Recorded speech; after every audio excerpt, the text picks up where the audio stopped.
ఓం శాంతి 25/4/2024 మధురమైన పిల్లలు, ఈ పురుషోత్తమ యుగమే గీతా అధ్యాయము.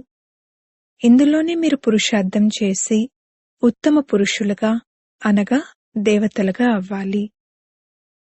ప్రశ్న: ఏ ఒక్క విషయం పట్ల సదా అటెన్షన్ ఉన్నట్లయితే నావ తీరానికి చేరుకుంటుంది? జవాబు: మేము ఈశ్వరీయ సాంగత్యంలో ఉండాలి అన్న అటెన్షన్ సదా ఉన్నట్లయితే నావ తీరానికి చేరుకుంటుంది. ఒకవేళ సాంగత్య దోషంలోకి వచ్చినా, సంశయం వచ్చినా నావ విషయ సాగరంలో మునిగిపోతుంది. తండ్రి ఏదైతే అర్థం చేయిస్తారో అందులో పిల్లలకు కొద్దిగా కూడా సంశయం కలగకూడదు. తండ్రి పిల్లలైన మిమ్మల్ని తమ సమానంగా పవిత్రంగా మరియు జ్ఞాన సంపన్నులుగా తయారు చేయడానికి వచ్చారు. తండ్రి సాంగత్యంలోనే ఉండాలి. ఓం శాంతి. భగవాను వాచ: తండ్రి 5000 సంవత్సరాల క్రితం ఏ రాజయోగాన్నైతే అర్థం చేయించారో ఇప్పుడు దానినే నేర్పిస్తున్నారని పిల్లలకు తెలుసు. పిల్లలకు తెలుసు కానీ ప్రపంచానికి తెలియదు. అందుకే పిల్లలు ప్రశ్నలు అడగాలి. గీతా భగవంతుడు ఎప్పుడొచ్చారు? నేను రాజయోగాన్ని నేర్పించి మిమ్మల్ని రాజులకే రాజులుగా తయారు చేస్తాను అని భగవంతుడు ఏదైతే అన్నారో ఆ గీతా అధ్యాయం ఎప్పుడు జరిగింది? ఈ విషయాలు ఎవరికీ తెలియవు.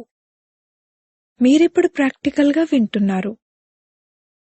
గీతా అధ్యాయం కలియుగాంతం మరియు సత్యుగ ఆదికి మధ్యలోనే జరగాలి. భగవంతుడు ఆది సనాతన దేవీదేవత ధర్మాన్ని స్థాపన చేస్తారు కావున తప్పకుండా సంగమంలోనే వస్తారు. పురుషోత్తమ సంగమయుగం తప్పకుండా ఉంది. వారు పురుషోత్తమ సంవత్సరం అని గానం చేస్తారు కానీ పాపం వారికి తెలియదు. మధురాతి మధురమైన పిల్లలైన మీకు తెలుసు, ఉత్తమ పురుషులుగా తయారు చేయడానికి అనగా మనుషులను ఉత్తమ దేవతలుగా తయారు చేయడానికి తండ్రి వచ్చి చదివిస్తారు. మనుషులలో ఉత్తమ పురుషులు ఈ దేవతలు, లక్ష్మీనారాయణులు. మనుషులను దేవతలుగా ఈ సంగమయుగంలోనే తయారు చేశారు. దేవతలు తప్పకుండా సత్యుగంలోనే ఉంటారు. మిగిలిన వారంతా కలియుగంలో ఉన్నారు. మనం సంగమయుగ బ్రాహ్మణులమని పిల్లలైన మీకు తెలుసు. దీనిని పక్కాగా గుర్తుంచుకోవాలి. వాస్తవానికి తమ కులాన్ని ఎవరూ మర్చిపోరు. కాని ఇక్కడ మాయ మరిపింపజేస్తుంది. మనం బ్రాహ్మణ కులానికి చెందినవారము, తర్వాత దేవతా కులానికి చెందినవారిగా అవుతాము. ఒకవేళ ఇది గుర్తున్నట్లయితే ఎంతో సంతోషం ఉంటుంది. మీరు రాజయోగాన్ని చదువుతారు. ఇప్పుడు మళ్ళీ భగవంతుడు గీతా జ్ఞానాన్ని వినిపిస్తున్నారు మరియు భారత్ యొక్క ప్రాచీన యోగాన్ని నేర్పిస్తున్నారు అని మీరు అర్థం చేయిస్తారు. మనం మనుషుల నుండి దేవతలుగా అవుతున్నాము. తండ్రి అన్నారు, కామం మహాశత్రువు. దీనిపై విజయాన్ని పొందడం ద్వారా మీరు జగజ్జీతులుగా అవుతారు. పవిత్రత విషయంలో ఎంతగా వాదిస్తూ ఉంటారు. మనుషుల కొరకు వికారాలనేవి ఒక ఖజానా లాంటివి. లౌకిక తండ్రి నుండి ఈ వారసత్వం లభించింది. లౌకిక తండ్రికి పిల్లలుగా అయినప్పుడు మొట్టమొదట ఆ తండ్రి నుండి ఈ వారసత్వం లభిస్తుంది. వివాహం చేసి నాశనం చేస్తారు.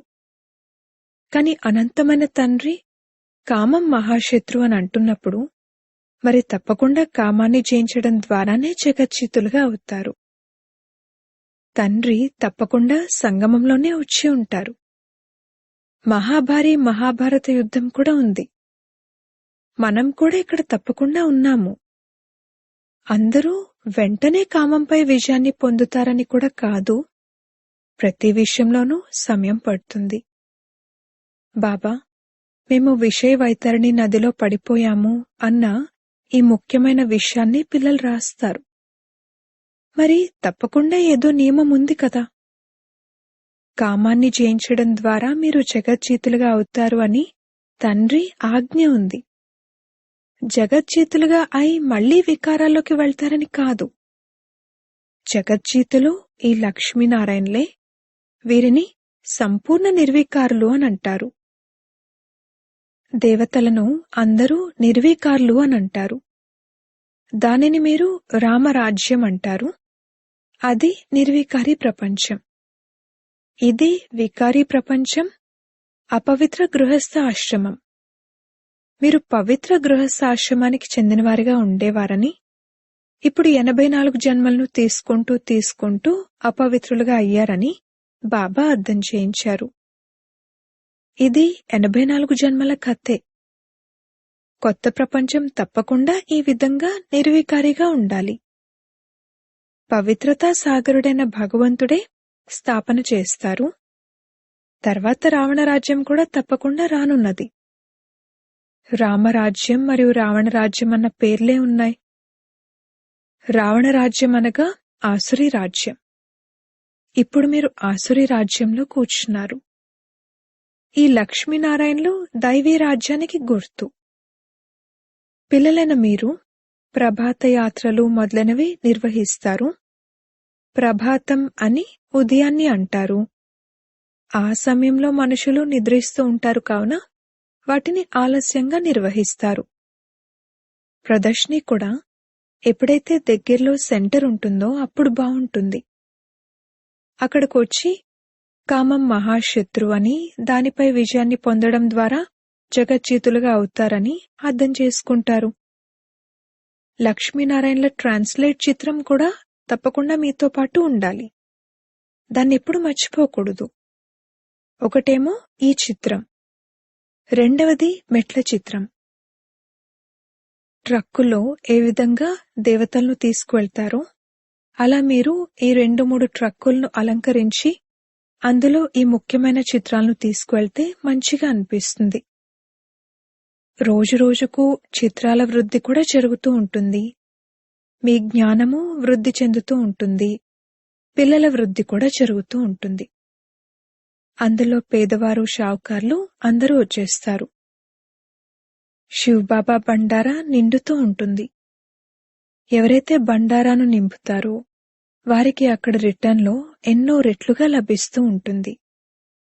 అందుకే తండ్రి అంటారు, మధురాతి మధురమైన పిల్లలు, మీరు పదంపతులుగా అవ్వనున్నారు.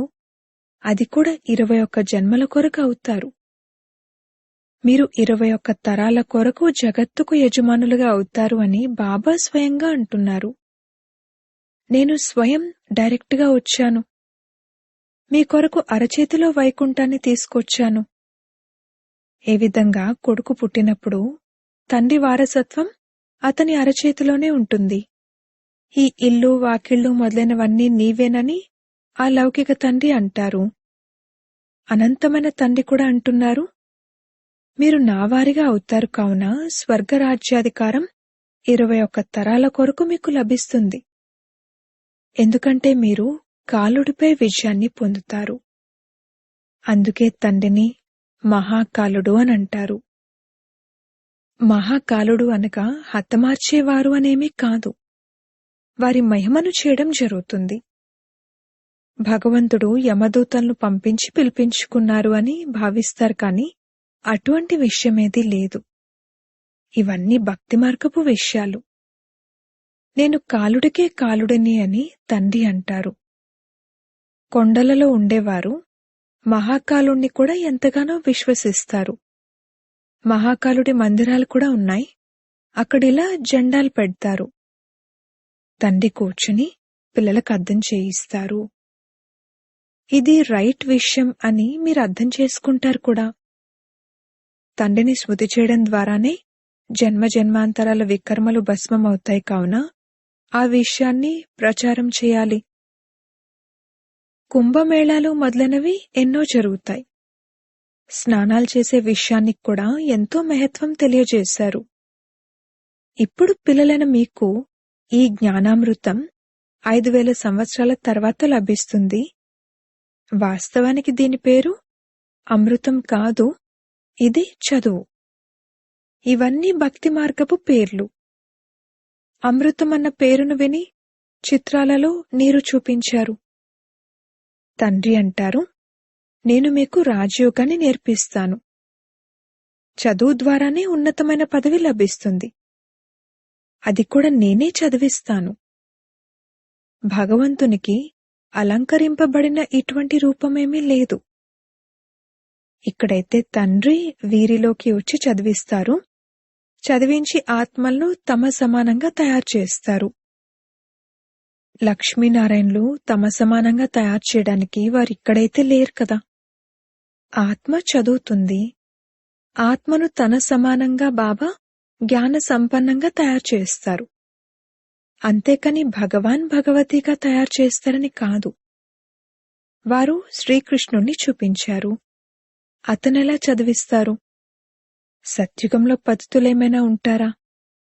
శ్రీకృష్ణుడైతే సత్యుగంలోనే ఉంటారు. మీరు మళ్లీ ఎప్పుడూ శ్రీకృష్ణుణ్ణి చూడరు. డ్రామాలో ప్రతి ఒక్కరి పునర్జన్మల చిత్రం పూర్తిగా అతీతంగా ఉంటుంది. ఇది అద్భుతమైన డ్రామా. ఇది తయారు చేయబడిన డ్రామా. అదే ఇప్పుడు మళ్లీ తయారవుతుంది. ఇందులో కొత్తగా తయారయ్యేదేమీ లేదు, జరగరాందేమీ జరగటం లేదు. కావున ఇందులో చింతించాల్సిన అవసరమేమీ లేదు.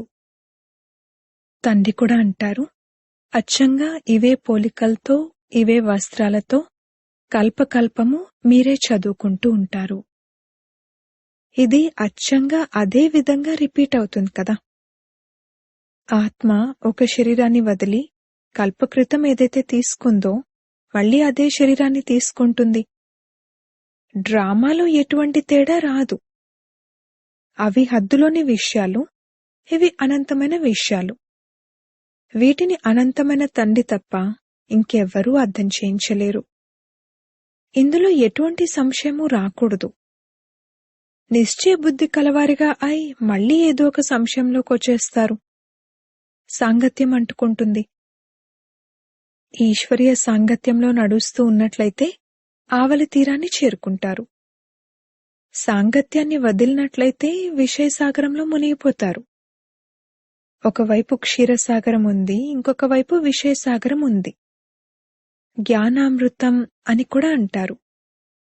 తండ్రి జ్ఞానసాగరుడు, వారి మహిమ కూడా ఉంది. వారి మహిమ ఏదైతే ఉందో దాన్ని లక్ష్మీనారాయణులకి ఇవ్వలేము. తండ్రి పవిత్రత సాగరుడు. ఆ దేవతలు సత్యత్రేతాయుగాల్లో పవిత్రంగా ఉన్నా కాని వారు సదా కొరకు అలా ఉండరు. మళ్లీ అర్ధకల్పం తర్వాత పడిపోతారు. తండ్రి అంటారు, నేనొచ్చి అందరి సద్గతిని చేస్తాను. మీరు సద్గతిలోకి వెళ్లిన తర్వాత ఇక ఈ విషయాలుండవు. ఇప్పుడు పిల్లలను మీరు సమ్ముఖంగా కూర్చున్నారు. మీరు కూడా శివబాబా ద్వారా చదువుకుని టీచర్ అయ్యారు. ముఖ్యమైన ప్రిన్సిపల్ వారే. మీరు రావటం కూడా వారి వద్దకే వస్తారు. మీరు మేం శివబాబా వద్దకు వచ్చాము అని అంటారు. అరే, వారైతే నిరాకారుడు. అయితే వారు ఇతని తనువులోకి వస్తారు, అందుకే బాబ్ దాదా వద్దకు వెళ్తున్నాము అని అంటారు. ఈ బాబా వారి రథం, వీరిపై వారి స్వారీ జరుగుతుంది. వీరిని రథం, గుర్రం, అశ్వం అని కూడా అంటారు. ఈ విషయంలో దక్ష ప్రజాపిత ఒక యజ్ఞాన్ని రచించారు అన్న కథ కూడా ఉంది. వారు కథనలా రాశారు కాని అలాగేమీ జరగదు. శివ భగవాన్ వాచ, ఎప్పుడైతే భారత్లో అతి ధర్మగ్లాని జరుగుతుందో అప్పుడే నేను వస్తాను. గీతావాదులు యదా యదాహి అని అంటారు కాని దాని అర్థాన్ని తెలుసుకోరు. మీది చాలా చిన్న వృక్షం, దీనికి తుఫాన్లు కూడా వస్తాయి. ఇది కొత్త వృక్షం కదా, దీని పునాది కూడా ఉంది. ఇన్ని అనేక ధర్మాల మధ్యలో ఒక్క ఆది సనాతన దేవీదేవత ధర్మం యొక్క అంటు కడతారు. ఇందులో ఎంత శ్రమ ఉంది! ఇతరులకు అంత శ్రమ ఉండదు. వారు పైనుండి వస్తూ ఉంటారు. ఇక్కడైతే ఎవరైతే సత్యత్రేతాయుగాల్లో వచ్చేదుందో వారి ఆత్మలే కూర్చుని చదువుకుంటారు. ఎవరైతే పతితులుగా ఉన్నారో వారిని పావన దేవతలుగా తయారు చేయడానికి తండ్రి కూర్చుని చదివిస్తారు. గీతనైతే ఇతను కూడా ఎంతగానో చదివేవారు. ఆత్మల యొక్క పాపాలు తొలగిపోవాలని ఇక్కడ ఆత్మలను గుర్తు చేసుకుని వారికి దృష్టి ఇవ్వడం జరుగుతుంది. కాని భక్తి మార్గంలో ఇందుకు బదులుగా గీత ముందు జలాన్ని ఉంచి కూర్చుని చదువుతారు. తద్వారా పితృల ఉద్ధరణ జరుగుతుందని భావిస్తారు. అందుకే పితృలను తలుచుకుంటూ ఉంటారు. భక్తిలో గీతను ఎంతో గౌరవించేవారు. అరే, బాబా ఏమైనా మామూలు భక్తుడా? రామాయణం మొదలైనవన్నీ చదివేవారు. వారికి ఎంతో సంతోషం కలిగేది. అదంతా గతించిపోయింది. ఇప్పుడు తండ్రి అంటున్నారు, గతించిన దాని గురించి ఆలోచించకండి. బుద్ధి నుండి అంతా తొలగించి వేయండి. బాబా స్థాపన, వినాశనం మరియు రాజధాని యొక్క సాక్షాత్కారాలను చేయించారు. కావునది పక్కా అయిపోయింది. ఇదంతా అంతమవ్వనున్నదని ఇంతకుముందు తెలియదు. ఇదంతా ఉంటుందేమోనని బాబా అనుకున్నారు. అందులో పెద్ద ఆలస్యమేమీ లేదు. నేను వెళ్లి ఫలానా రాజుగా అవుతాను అని అనుకున్నారు. బాబా ఏమేం ఆలోచించేవారో మరి తెలీదు. బాబా ప్రవేశించడం ఎలా జరిగిందో పిల్లలైనా మీకు తెలుసు. ఈ విషయాలు మనుషులకు తెలియవు. బ్రహ్మ, విష్ణు, శంకర్ల పేర్లైతే ప్రస్తావిస్తారు కాని ఈ ముగ్గురులోనూ భగవంతుడు ఎవరిలోకి ప్రవేశిస్తారో దాని అర్థం వారికి తెలియదు. వారు విష్ణు అంటారు, కాని అతను దేవత. అతనెలా చదివిస్తారు? నేను ఇతనిలోకి ప్రవేశిస్తాను అని బాబా స్వయంగా తెలియజేస్తారు. అందుకే బ్రహ్మ ద్వారా స్థాపన అన్నది చూపించారు. అది పాలన మరియు ఇది వినాశనం. ఇవి బాగా అర్థం చేసుకోవాల్సిన విషయాలు. భగవాను వాచ, నేను మీకు రాజయోగాన్ని నేర్పిస్తాను. ఆ భగవంతుడు ఎప్పుడు వచ్చి రాజయోగాన్ని నేర్పించారు మరియు రాజ్య పదవిని ఇప్పించారు అనేది ఇప్పుడు మీరే అర్థం చేసుకుంటారు. 84 జన్మల రహస్యాన్ని కూడా అర్థం చేయించారు. పూజ్యులు, పూజార్ల విషయాన్ని కూడా అర్థం చేయించారు. విశ్వంలో శాంతి రాజ్యం ఈ లక్ష్మీనారాయణదే ఉండేది కదా. దానినే మొత్తం ప్రపంచమంతా కోరుకుంటుంది. లక్ష్మీనారాయణల రాజ్యం ఉన్నప్పుడు ఆ సమయంలో అందరూ శాంతిధామంలో ఉండేవారు. ఇప్పుడు మనం శ్రీమతంపై ఈ కార్యాన్ని చేస్తున్నాము. అనేకసార్లు చేశాము మరియు చేస్తూ ఉంటాము. కోట్లాది మందిలో ఏ ఒక్కరో వెలువడతారు అని కూడా తెలుసు. దేవీదేవతా ధర్మం వారికే ఇది టచ్ అవుతుంది. ఇది భారత్ విషయమే. ఈ కులానికి చెందిన వారు ఎవరైతే ఉంటారో వారు వెలువడుతున్నారు మరియు వెలువడుతూనే ఉంటారు. ఏ విధంగా మీరు వెలువడ్డారో అలాగే ఇతర ప్రజలు కూడా తయారవుతూ ఉంటారు. ఎవరైతే బాగా చదువుతారో వారు మంచి పదవిని పొందుతారు. ముఖ్యమైనవి జ్ఞానయోగాలు. యోగం కోసం కూడా జ్ఞానం కావాలి. పవర్ హౌస్తో యోగం కూడా ఉండాలి. యోగం ద్వారా వికర్మలు వినాశనం అవుతాయి మరియు ఆరోగ్యవంతంగా, సుసంపన్నంగా అవుతారు. పాస్ విత్ ఆనర్గా కూడా అవుతారు. అచ్చా, మధురాతి మధురమైన సిక్కిలదే పిల్లలకు మాతాపితా బాప్దాదాల ప్రియ స్మృతులు మరియు గుడ్ మార్నింగ్. ఆత్మిక పిల్లలకు ఆత్మిక తండ్రి నమస్తే. ధారణ కొరకు ముఖ్య సారము. మొదటి పాయింట్, ఏ విషయమైతే గతించిపోయిందో దాని గురించి ఆలోచించకూడదు. ఇప్పటి వరకు ఏదైతే చదివారో దాన్ని మర్చిపోవాలి. ఒక్క తండ్రి నుండే వినాలి మరియు మీ బ్రాహ్మణ కులాన్ని సదా గుర్తుంచుకోవాలి. 2, పూర్తి నిశ్చయబుద్ధి కలవారిగా ఉండాలి. ఏ విషయంలోనూ సంశయం రానివ్వకూడదు. ఈశ్వరీయ సాంగత్యాన్ని మరియు చదువును ఎప్పుడూ విడిచిపెట్టకూడదు. వరదానము: ఆత్మిక ప్రియుని యొక్క ఆకర్షణలో ఆకర్షితులై శ్రమ నుండి ముక్తులయ్యే ఆత్మిక ప్రేయసీ భవ. ప్రియుడు తన తప్పిపోయిన ప్రేయసులను చూసి సంతోషిస్తారు. ఆత్మిక ఆకర్షణలో ఆకర్షితులై తమ సత్యమైన ప్రియుణ్ణి తెలుసుకున్నారు, పొందారు, యథార్థమైన గమ్యానికి చేరుకున్నారు. ఎప్పుడైతే ఇటువంటి ప్రియతమ ఆత్మలు ఈ ప్రేమ యొక్క రేఖ లోపలికి చేరుకుంటారో అప్పుడు అనేక రకాల శ్రమల నుండి విముక్తులవుతారు. ఎందుకంటే ఇక్కడ జ్ఞానసాగరుని స్నేహ అలలు, శక్తి అలలు సదా కొరకు రిఫ్రెష్ చేస్తాయి. ఈ మనోరంజనం యొక్క విశేషమైన స్థానాన్ని, కలుసుకునే స్థానాన్ని ప్రేయసులైన మీ కొరకు ప్రియుడు తయారు చేశారు. స్లోగన్: ఏకాంతవాసులుగా అవ్వడంతో పాటు ఏక్నామీగా మరియు ఎకానమీ చేసేవారిగా అవ్వండి. ఓం శాంతి.